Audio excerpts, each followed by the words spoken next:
رسالت کے پروانوں، السلام علیکم ورحمۃ اللہ وبرکاتہ۔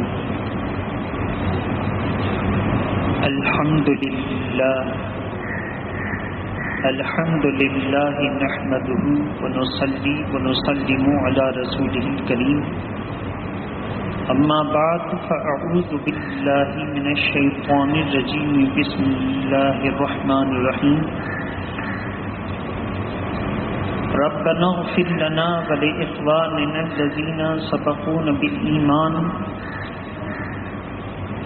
وقال الله تبارك وتعالى في القرآن المجيد: إن هذا القرآن يهدي للتي هي أقوم۔ صدق الله العلي العظيم، وبلغنا رسوله النبي الأمين المتين الكريم۔ وہ معزز تھے زمانے میں مسلمان ہو کر، وہ معزز تھے زمانے میں مسلمان ہو کر، اور ہم خوار ہوئے تاریک قرآن ہو کر۔ عزیزان ملت اسلامیہ، آج کی یہ محفل پاک بانی محفل جناب محمد عبدل صاحب کی طرف سے اثار ثواب کے سلسلے میں منعقد کی گئی ہے، جس کے توسط سے ہم اور آپ حاضر و موجود ہیں۔ خطبہ مسنہ کے بعد میں نے قرآن مقدس کی 2 جگہوں سے آیت کریمہ کو پڑھا ہے، اسی کی روشنی میں چند باتیں نظر کرنی ہیں۔ آج ہم آپ کی توجہ اس پر دلائیں گے کہ گرمی کا دن ہے، جن صاحبان کو اپنے گھروں میں کسی وجہ سے بھی پریشانی ہے تو وہ مسجد کی طرف آتے ہیں، مسجد کے اندر آ کر آرام کرتے ہیں۔ ہم ان کی اس پریشانی کو محسوس کرتے ہیں، اور ہم بہت غور و خوض کے بعد، کتابوں کا مطالعہ کرنے کے بعد، ہم ان کو ایک مذہبی اور اسلامی مشورہ دینا چاہتے ہیں۔ اللہ ان کی پریشانی کو بھی دور کرے اور آرام کا گھر عطا فرمائے، اور شریعت کو بھی ہم لوگ ہاتھ میں لے کر کھلونا نہ بنائیں، بلکہ ہم سب سے اوپر ہے شریعت، ہم سب شریعت کے سامنے سر جھکا دیں۔ درود شریف پڑھیں، اللہم صلی علی سیدنا شفیعنا حبیبنا مولانا محمد وآلہ وصحبہ وبارک وسلم۔ یہ کوئی آج کا نیا مسئلہ نہیں ہے، اللہ کے پیارے نبی صلی اللہ تعالی وسلم کے دور سے یہ چلا آ رہا ہے، جس کو ہم لوگ کہتے ہیں اعتکاف۔ اعتکاف جو سنت مؤکدہ علی الکفایہ تھا، اس پر 20 رمضان مبارک کا دن گزار کر 21ویں کی جیسے ہی شب شروع ہونے کو آئے گی، اس سے قبل مسجد کے اندر داخل ہو جانا اعتکاف کی نیت سے، یہ ان پر لازم ہے۔ اس کو کہتے ہیں رمضان کا اعتکاف۔ اللہ کے پیارے نبی صلی اللہ تعالی وسلم ہر سال ان کی ظاہری زندگی میں 9 رمضان مبارک آئے۔ کتنے؟ 9 رمضان مبارک آئے۔ میرے آقا نے کسی سال پورے رمضان کا اعتکاف فرمایا، اور اکثر آخری رمضان کا اعتکاف فرمایا۔ میرے آقا کو جس سال دنیا سے رخصتی کا حکم ملا، ہر سال قرآن مجید جبریل امین کو 1 مرتبہ سناتے، اور جبریل امین حضور صلی اللہ علیہ وسلم کو قرآن مجید 1 مرتبہ سناتے۔ لیکن 11ویں ہجری کے آنے سے قبل جب رمضان آیا تو اللہ کے پیارے نبی نے 2 مرتبہ قرآن مجید سنایا۔ کتنی بار؟ 2 بار۔ اعتکاف کرنے والا اللہ کے دربار میں اپنے تمام دنیا کے تعلقات کو توڑ کر کے مہمان ہوتا ہے، بیٹھ جاتا ہے۔ ایک روایت میں کہ دنیا سے تمام تعلقات کو ختم کر کے وہ اللہ سے لو لگا کر بیٹھ جاتا ہے، اور جب بیٹھ جاتا ہے تو جو بھی اس کا کام ہوتا ہے، مثلا جنازے کی نماز میں جانا تھا، مثلا بیمار کو دیکھنے کے لیے جانا تھا، مثلا ضرورت مند کی ضرورت پوری کرنے کے لیے جانا تھا، مثلا کسی کے کام آتا تھا نہ آ سکا، تو جتنی نیکیاں وہ غیر رمضان میں کرتا تھا وہ ساری نیکیاں اعتکاف کرنے کی صورت میں خود بخود مل جائیں گی۔ وہ قیامت کے دن یہ دیکھے گا کہ ساری نیکیاں جمع ہیں، پوچھے گا مولا یہ میں نے تو کی نہیں، ان دنوں تو میں نے اعتکاف کیا، اس کی نیکیاں موجود ہیں۔ اللہ فرمائے گا تو نے اعتکاف کیا، اس کی بھی نیکی، اور جو کام کرتا رہتا تھا اعتکاف کی وجہ سے نہ کر سکا، مثلا کسی بیمار کو دیکھنے نہ جا سکا، مثلا جنازے کی نماز جا کر باہر نہ پڑھ سکا، تو ایسی صورت میں وہ ساری نیکیاں اعتکاف کی برکت سے تجھے مل گئیں۔ اب جو حضرات اعتکاف کی نیت سے نہیں بیٹھے لیکن گھر میں کسی قسم کی پریشانی ہے، وہ مسجد میں آ کر آرام کرنا چاہتے ہیں، تو ایسے مسلمان بھائیوں کے لیے ہم قرآن کا مشورہ دیں گے کہ سب سے پہلے آپ نیت کریں کہ ہم مسجد میں جا رہے ہیں اللہ کی عبادت کرنے کے لیے۔ کاہے کے لیے جا رہے ہیں؟ سونے کے لیے نہیں، بیٹھنے کے لیے نہیں، اللہ کی عبادت کرنے کے لیے جا رہے ہیں، اور اس نیت سے وہ مسجد میں آئیں، تازہ وضو کر لیں، اب وضو ہے تو ٹھیک ہے، آ کر کے 2 رکعت دخول المسجد اور 2 رکعت تحیۃ الوضو پڑھ لیں۔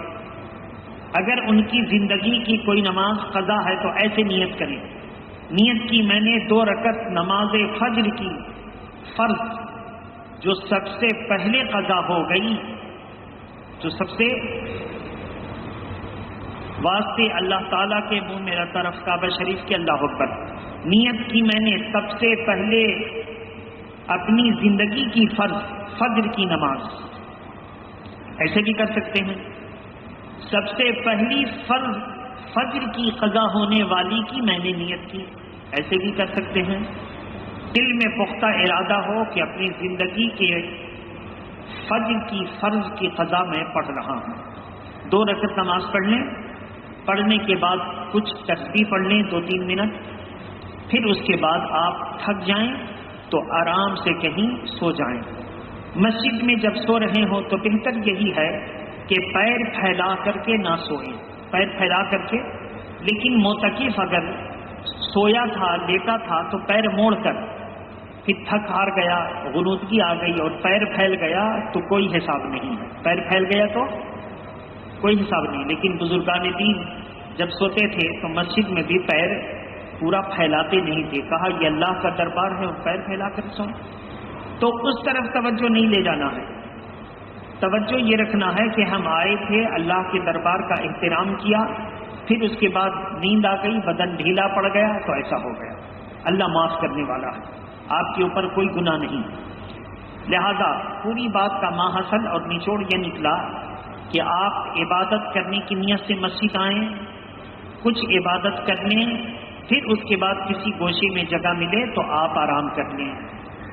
اور ہم ایسی صورت میں ابھی دیکھتے ہیں کہ پنکھا چل رہا ہے تو اتنا خیال رکھیں کہ جہاں ضرورت ہے وہاں چلائیں، اور جہاں ضرورت نہیں ہے کوئی بھائی اٹھے اور اٹھ کے جا کے بند کر دے، کہ ہم کو فضول خرچی سے بھی بچنا ہے، بجلی کی بھی بچت کرنی ہے اور مسلمان کو فائدہ بھی پہنچانا، انسان کو فائدہ بھی پہنچانا۔ اب ہم ظاہر مسجد ہے تو مسلمان بولیں گے نا، تو پاگل ہی کوئی ہوگا جو سوال کرے گا آپ نے ہندو کیوں نہیں کہا، سب کو لے کے چلنا چاہیے تھا، تو مسجد ہے تو کیا بولیں گے ابھی بتاؤ۔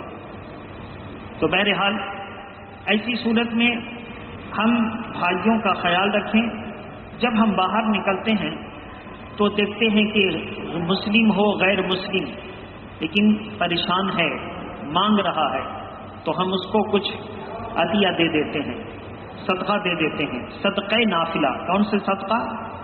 صدقہ نافلہ۔ صدقہ نافلہ کیا ہے؟ منت مانگی تھی آپ نے وہ صدقہ نہیں، فطر وہ صدقہ نہیں، زکوٰۃ وہ نہیں، بلکہ وہ صدقہ جو نفل ہے، یوں ہی ارادہ آپ نے کیا تھا کہ میں اللہ کے لیے جو ہے نکالتا رہتا ہوں، اور کبھی اپنی مرضی سے بھی بغیر کسی شرط کے نکال دوں گا، بغیر کسی منت کے نکال دوں گا، تو سامنے کوئی بھی آیا، اپنی جیب سے آپ نے 2 روپیہ 5 روپیہ 10 روپیہ نکالا، اس کو دے دیا، یہ کیا ہے؟ صدقہ نافلہ۔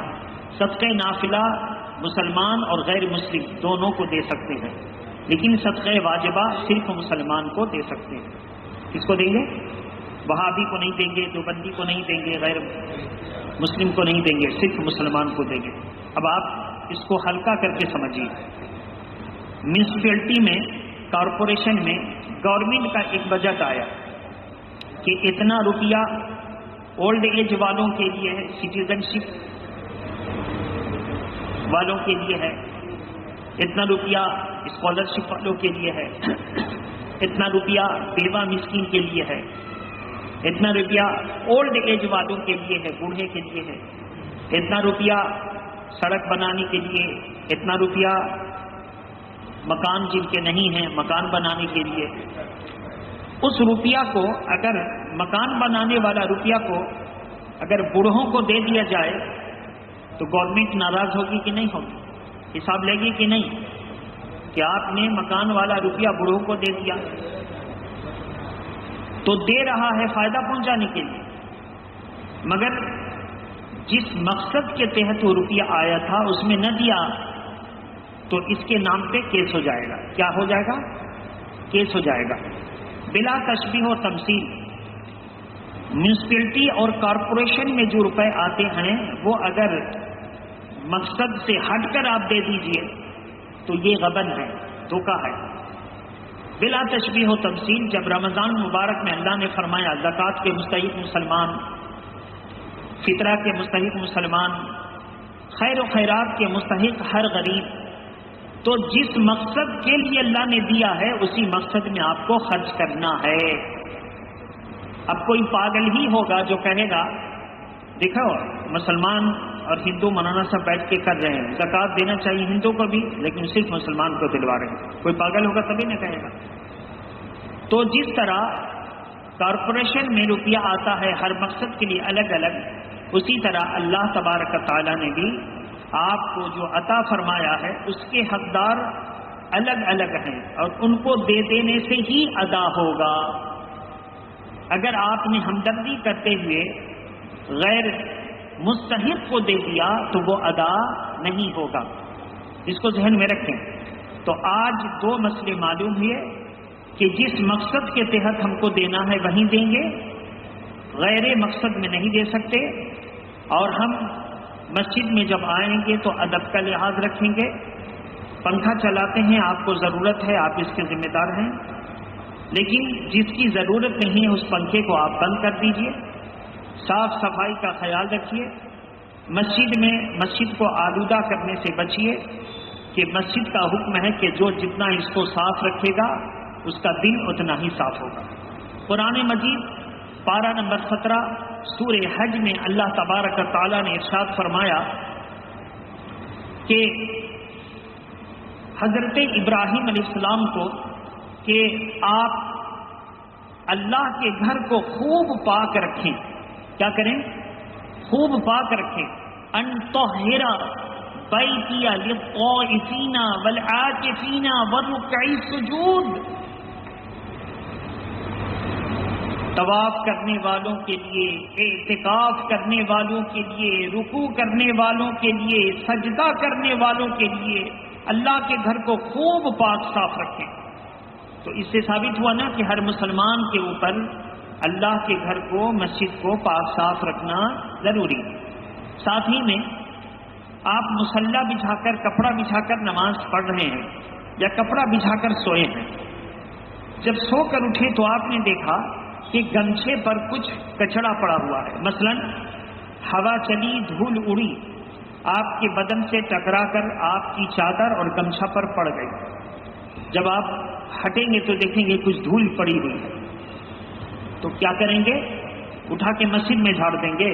نہیں، اس کو اٹھائیں گے اور لے جا کے مسجد کے باہر جھاڑیں گے، پاک جگہ میں۔ کہاں جھاڑیں گے؟ پاک جگہ میں جیسے ہے آپ کے پاک جگہ خارج مسجد، وہاں جھاڑ دیں گے. مصلی بچھا ہوا تھا، اس پر کوئی چیز نظر آئی، اس کو اٹھائیں گے ایسے اور جا کے باہر رکھ دیں گے. اگر مصلی کو مسجد ہی میں جھاڑیں گے تو اصل تو بچانا مسجد ہی کو ہے.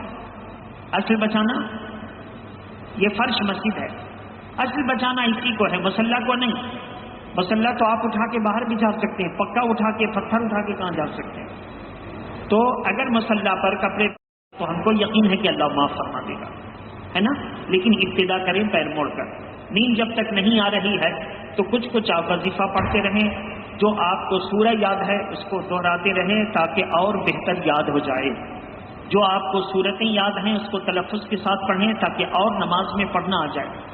اکثر ایسا ہوتا ہے کہ آپ ایسے پڑھیں گے تو آپ کو سب صحیح ہے، لیکن جب نماز میں پڑھنے کے لیے کھڑے ہوں گے تو بھول جائیں گے. کیا ہو جائیں گے؟ بھول جائیں گے. اور جب نماز پڑھانے کے لیے کھڑے ہوں گے تو اور بھول جائیں گے. پریشر ہوتا ہے اور بھول جائیں گے.